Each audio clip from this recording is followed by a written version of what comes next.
Professor Cole here. I'm going to show you how to tear down your printmaking paper using a tear bar.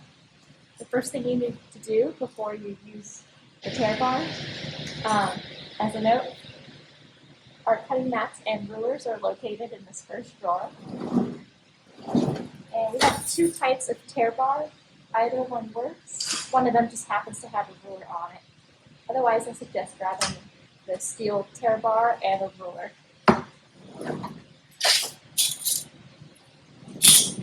I suggest cleaning off the tools and cleaning the surface and letting it dry. Usually this should be our clean table, but let me just do that really quick and show you how to do that. So for the tear bars, I'll spray a little bit on here. I'm using Simple Green. And I just want to wipe down both sides, including the bevel.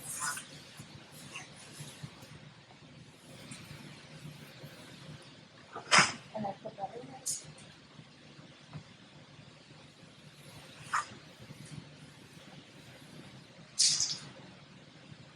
And as you can see, there's some gray stuff. Some of it's from the tear bar itself, but a lot of this is just brine and oils that build up over this over time. So you do not want all this on your paper. And I suggest doing it for your ruler as well.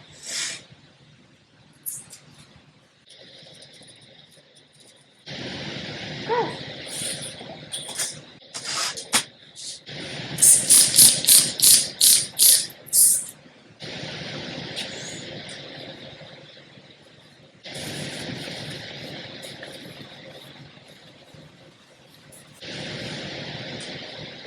So yeah, that's all the stuff that was on the table. And make sure the table is dry before putting your paper back on. All right.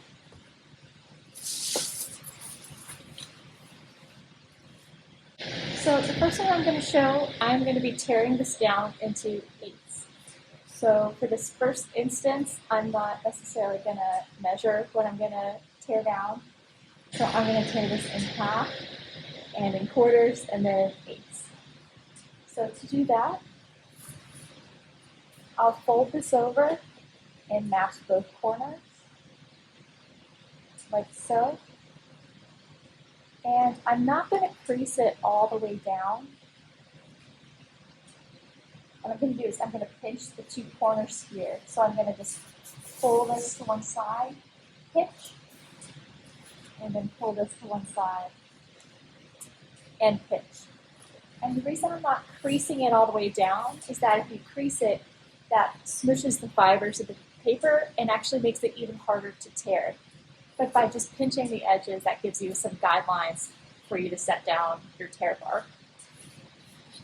Depending on if you're right or left-handed will determine which hand and direction you use the next step. I'm right-handed, so I'm going to take the tear bar and I'm going to have the bevel edge against the center. And if you pinch the corners and you lift it up, you're able to kind of push it into those notches. And if you can't quite tell, you can kind of lift it up. You can usually make out where it is creased. And to tear, you're going to hold the tear bar down with your non-dominant hand, and then grabbing the kind of opposite corner, you're going to pull up and towards you, maybe a little bit over to the side, but not too much.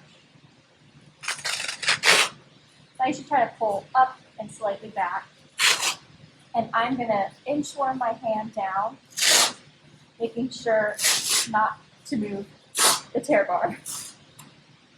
This will take practice, and one of the most common things that happens is maybe towards the end, you change the direction of how you're pulling, and so sometimes the edges might come off not straight. But this is a great way to get a nice soft torn edge, and a way for this to get it a little bit smaller. So if you should decide you want to trim the rest of this with the paper trimmer, now it'll fit in the paper trimmer, but I'm going to just continue and just re-show what I do for the remaining.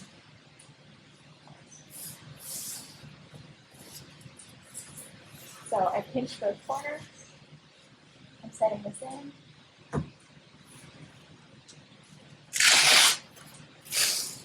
I find that the smaller they are, usually the easier it is. So there are actually two sides to every paper. There's the mold side and the decal side.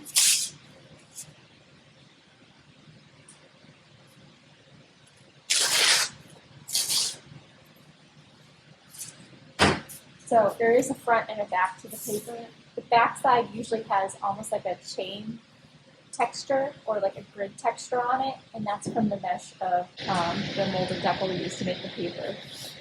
So usually the side that does not have pronounced textures is the front. There's different types of paper, so some might be in lines. The paper for this class usually, some of them are harder to tell, and I believe Stonehenge, you could really use either side. It's very difficult to tell back and front of that.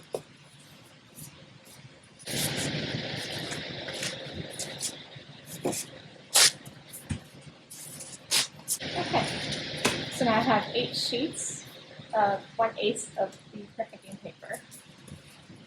So I believe that is 11 by 7.5. Let me double check.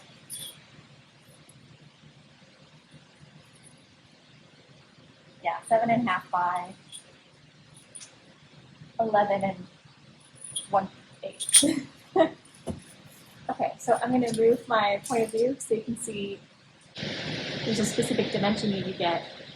You can also measure the edges to determine where to tear down your paper. So I have my 22 by 30 inch printmaking paper, and this time I want to cut it down to 10 by 11 sheets, and that's actually typically 1/6, but it's a little bit harder to measure that. So something I recommend, especially if you're new or you have very bright light and can't really tell where you folded the paper, so you can go ahead and use something like a mechanical pencil to mark where you'd like to tear the paper. So it's always a good idea to double check the dimensions of your paper, especially if it's a new brand to you. Okay.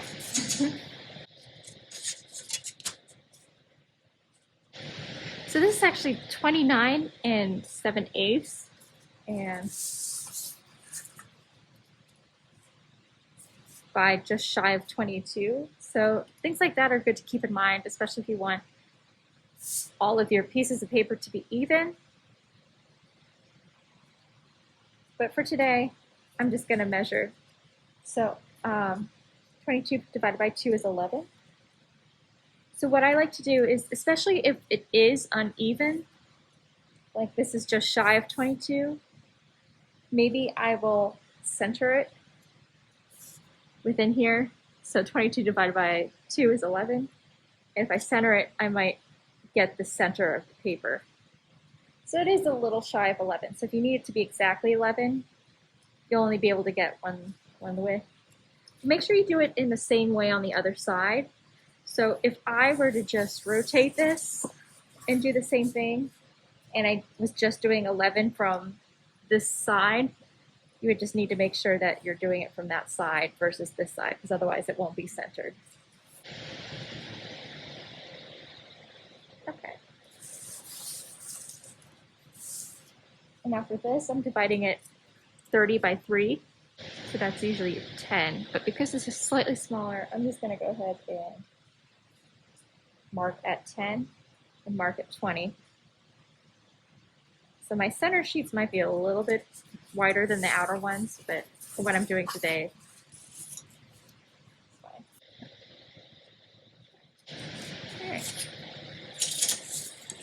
So I don't make a mark across the entire thing. I just mark the very edges.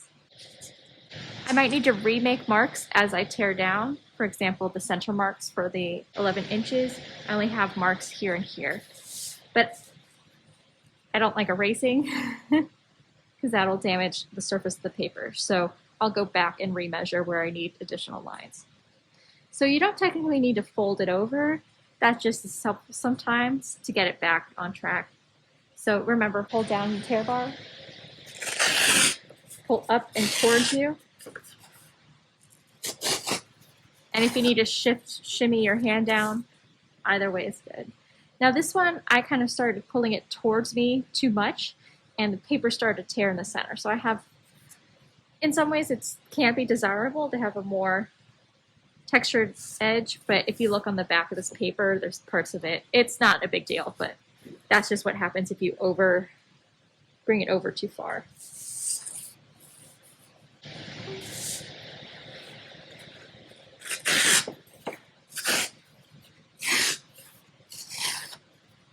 So because I was holding this down and shifting and trying not to move, it still looks like one continuous but torn edge.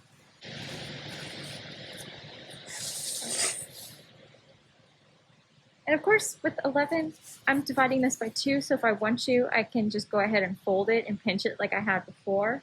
But if you want to be very exact, go ahead and measure that.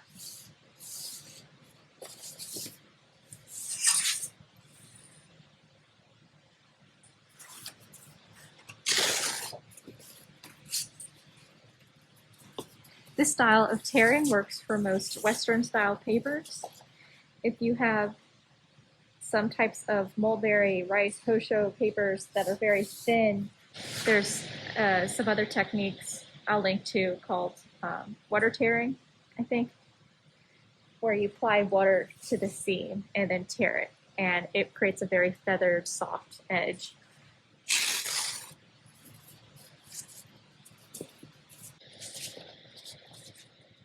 Okay, and now I have paper, and I'm ready to make my prints.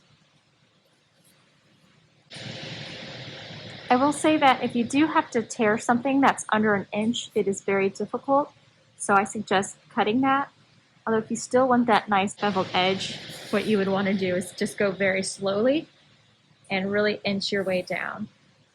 Also make sure when you're tearing that the surface underneath your tear bar is even. If you try to start to tear off the table, sometimes that's where it can slip or not tear evenly. So if I just wanted to tear this section off, it's a lot more, it's almost like a picking action. So like an inching down and tearing towards the tear bar little by little. But it's harder to control, so that's why it's better to know your measurements in advance. So yes, it's difficult. Like I probably wouldn't go too much smaller than this. This is about a 1/2 inch in terms of tearing.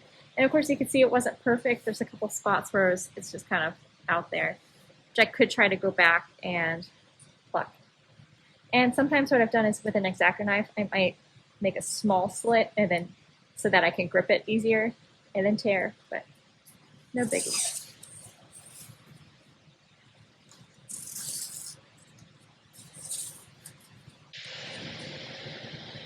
If you're tearing down smaller pieces of paper, and maybe everybody's waiting to use the big tear bar, something else you can do is use a metal ruler. Flip it upside down to the cork side. This one's broken, so I think either side will work. You just want something that'll sit flush against your paper. And then you can actually use that as a tear bar. So if you're waiting or you're moving on to smaller pieces, you can switch to a ruler and allow other people to use their first tears with the larger tear bar.